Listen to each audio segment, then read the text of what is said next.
Hey, Reiki students! I am so excited to start creating with you again. We are going to be working together with live classes this year, and live classes on video. And we are also going to have a chance to post our artwork and respond to some artwork on Seesaw, which is new this year. We didn't use Seesaw last year for our art, but some of you know how to use it already, which is awesome. I'm going to show you a few things that you can do that are very specific to making art. But first, we need to make a space at home where we can create with our actual art materials, not just our computer. So this is my art space at home. It's my art studio. Not everybody has a whole room where they can create, but I wanted to show you a studio so you can see ways that you can set up a space in your house. So you just need a place where you can keep all your art materials together. So you can see right here, like I have some of my art materials here. Oops, didn't want to go there yet. And then I have some art materials here, and I have some things right under the table, but they're all right where I work, really close at hand. So I don't need to leave my space. So when you are setting up your space at home, all you need is like a box or container or bag where you can just store all of your things in one place, so you know where to find them when you need them, and you can have them close by.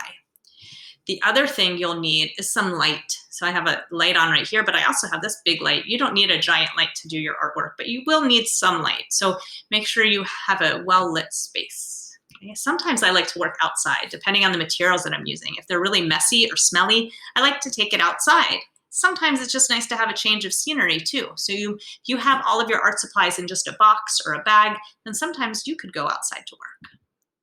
Now I want to show you some other places, some of my friends' work, some other artists. So this is artwork by my friend Anna Kodesh, and she has been painting a lot of animals lately.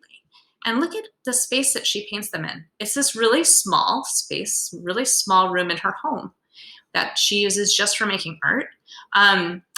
And you don't need a big area.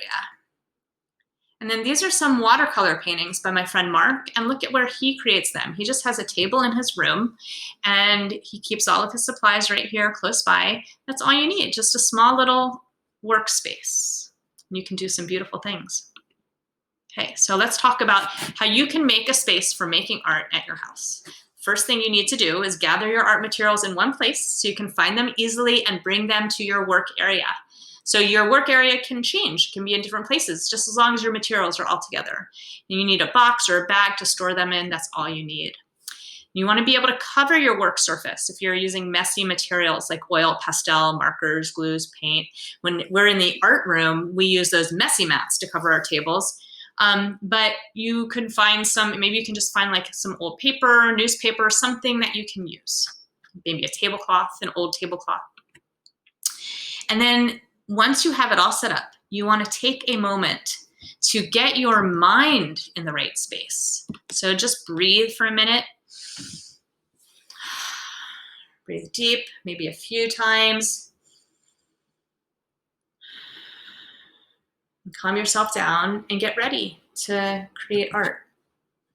Okay, so when you're done making art, you do want to clean up your space. Just like we do in the art room, you want to clean up after yourself. Put everything away so you can find it for next time, and so your home can stay nice and clean as well. Okay, so once you've got all of that stuff ready, you are ready to enjoy creating at home. Okay? So the next thing we need to do is learn how to use Seesaw to post our artwork. I'm going to talk to you about that soon.